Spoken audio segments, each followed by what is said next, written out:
So our approach today is really to go through the tourism journey from the moment somebody's thinking about coming to New York and all the steps along the way, and ultimately when they buy a ticket.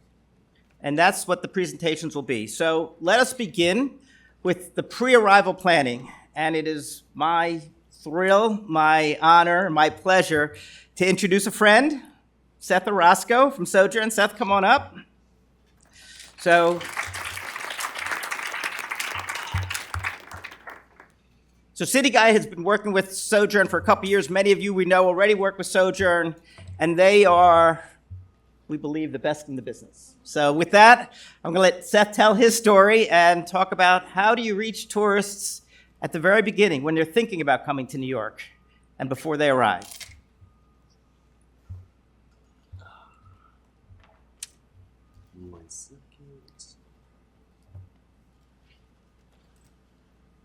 Okay. Thank you. First off, my mom told me always get your thank yous out of the way before you go on because I'll forget. So thank you, David. Thank you, Davler team, for having me up here. I really appreciate it. Move that a little bit.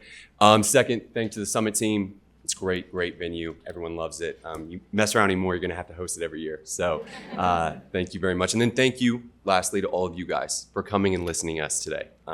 Hopefully you'll learn something. So with that, I've got about 10 minutes, and we know we're on a strict schedule here. So Sojern presents Understanding and Reaching Travelers Pre-Arrival. Now, this next slide is going to be your least important slide for the day, most likely your year, but this is me. So my name is Seth Orozco, and I'm a sales director for Sojern. I manage both our destinations and attractions business in New York City. And I also just realized I'm wearing the same thing. So that's awesome, too. That'll really stick in your mind. Nice. So on a day-to-day, what do? I work with New York City Tourism and Conventions to drive travelers to the city. And then I work from there to get travelers to do things and go to attractions. So I work very closely with the marketing team in New York City, but then also I've worked on, whether you know it or not, all 5 observation decks. I've worked on campaigns for over 20 Broadway shows, Major League Baseball, the NHL, and now the NBA. So I do work on a lot of attractions. So what are we going to talk about today in the next about 8.5 minutes? Who is Sojern? Why travel data matters? Then we're going to get to the where, how, and when. And then if I have any time, we're going to get some questions and answers. So who is Sojern? I promise this isn't a sales pitch. This is really just to give you an idea of where we're getting our travel data. So we are a travel marketing company that specializes in reaching travelers. The reason we specialize in reaching travelers is because of the data that we get. So we get real-time data from airlines, hotels, online travel agencies, travel insurance companies, you name it, and we have partners. Now, what we do with that data is what sets us and other people in this industry apart. We're getting these what we call real-time travel intent signals. What does that look like? So you go online and search flights to New York City. You hit enter all the data about that search. So who they are, where they're coming from, where they're going, the dates, the number in their party, their class, all of that data is then transferred to Sojern in real time. So we know exactly what people are searching and looking for online. And that's the first part of our platform. The second part is we build traveler profiles. We take those collection of travel intent signals for one person just to understand who they are as a traveler. Each one of us is different as a traveler. We book travel differently. And just from a data perspective, you need to understand who those people are. So to continue that, we take traveler profiles. Like I just said, we build from those travel intent signals for one person. So this slide is that representation. So we took a traveler profile for 2 Brads. These guys both used to be on my sales team, which is fun for me. So I get to talk about them still. But if you look at these 2 Brads, so if we're looking off demographics alone, they're both named Brad. They're both male. They're both age 30. They're both married. They have 1 kid, live in the same city, make the same money, and have the same job. So if you're trying to reach them off demographics, you're going to go after both these guys at the same time. They're essentially the same guy on paper. But I'll tell you, you're wrong in doing that. When we're trying to reach travelers, demographic information is not nearly as valuable when you're looking about other sectors. So, and the reason I say that, if you knew these guys, it's comical because even though they're the same on paper, one of these Brads likes to travel. He's very frugal. He only drives. He camps and takes his children and his wife with him. The other Brad goes to Vegas 4 or 5 times a year, travels in luxury, and never brings his kids or wife. So if you're going at, yes, we won't go into that, but if you're going after the same, if you're just using demographics, you're going to advertise to this person the exact same, and you're going to waste half of your money. So that's just trying to illustrate travel data is different, and you need to use it differently than demographics. This next slide, we took Brad. He started booking one vacation for him and his family to go to an amusement park. He went against the grain, and now he's actually bringing his kids with him. So there were when he did that, when we tracked him over a 5-month period to book one trip, he had 451 touch points. Now you might think this guy's crazy. He went online way too much, but I promise you, each one of you travels. When you travel, you search more than you think you do. And every time a new web page loads, every time you're entering data or going to the next one, that's a data point that us as marketers can use to influence what you do when you come to New York City. And I won't ask you to close your eyes, but I want for the next 10 seconds, everyone just kind of imagine, how did you book your last trip? What did that timeline look like? When did you start looking at it? Were you booking for your whole family, your whole trip? Was it just you? Every one of us does it differently, and these are all data points that we need to realize when we're trying to target these people. This slide is just simply a summation of those 451 data points over a 5-month period. Now, I'm not going to read all these. That's not important. What is important, at the top of the screen, you can see there's a dreaming, a planning, and a booking phase, and each one of us goes through these cycles, these different phases when we're booking travel. Now, the dreaming might be 2 seconds long. Like, I'm going to New York City. Okay, that's done, But the planning and the booking are the most important.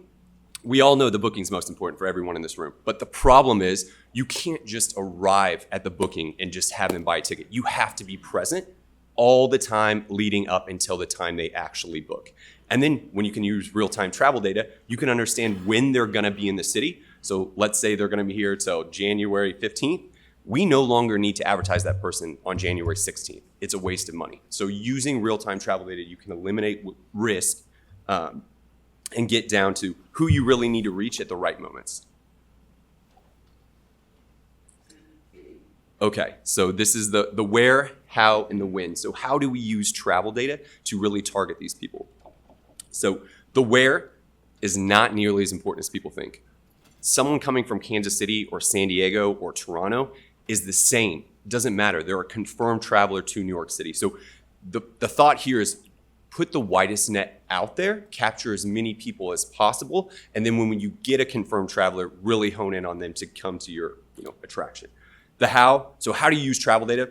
When we're talking about digital marketing, there's basically 3 things you can do where you're taking that travel data and then using it in logic to reach people. That's through programmatic, search, and social. Each one of those, and there's companies that specialize in each one of these, where you can take that travel data and then use it in real time. And then the last, and probably the most important, is the when. This kind of ties back to the last slide. Again, there's a dreaming, a planning, and a booking phase. So the when is during travel planning. When they have decided, I'm going to come to New York City, but they don't know what dates yet, that's still an opportunity for you to get in front of them. Start putting those breadcrumbs in front of them.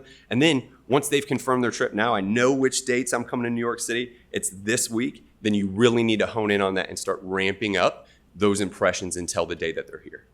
So just kind of in conclusion here, when we're talking about pre-arrival, you need to use real-time travel data, understand what they've done historically, know that there's a ton of data that you can get to. All those 451 data points are opportunities for us as marketers.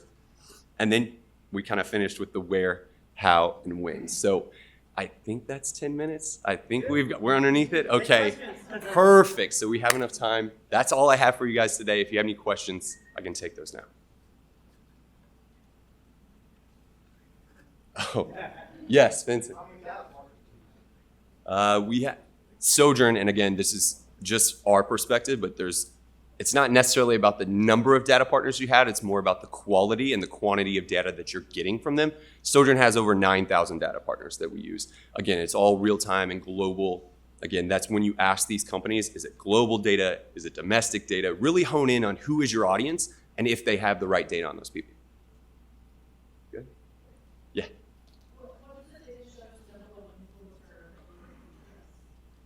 Like you mean from a... Okay, so our question was, what's the number one influencer in booking trips or booking attractions? What we like to go, again, using that historical data. Do you usually go to Broadway shows, or do you usually go to sports games, or do you go to museums? Using that historical data of what they've done previously, and then kind of combining that. So the answer is, it just depends, I guess, on what they do. But again, they always have a data footprint behind them where you can check, and then kind of use that to go in front of them forward.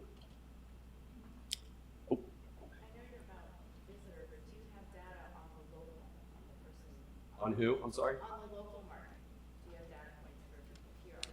Yeah, so Sojern specializes in travel specifically. What the audiences that we have locally are people who travel. So if you're a New Yorker and you travel, that's the people we have data on. But any programmatic company or a company that specializes in digital marketing should be able to get to those audiences regardless, because you can go to third-party data providers to then buy those local audiences or what that looks like. It's not first-party data, but you can always layer it in.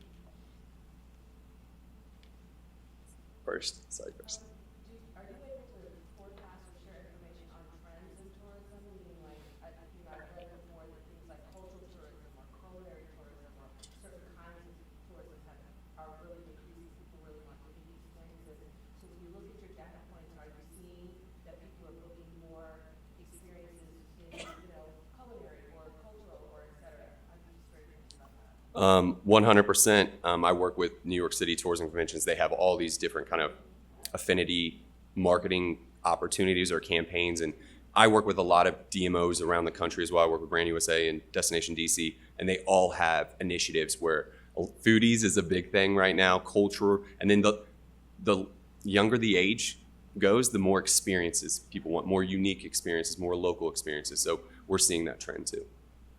Who said? So you mentioned that you're working with the NBA, the NHL, and MLB. What are some of your top findings that you're seeing on the sports front? Yeah, so what are our top findings on the sports front? What they really value from Sojern is, as part of our data, we get when someone is coming and when they're leaving.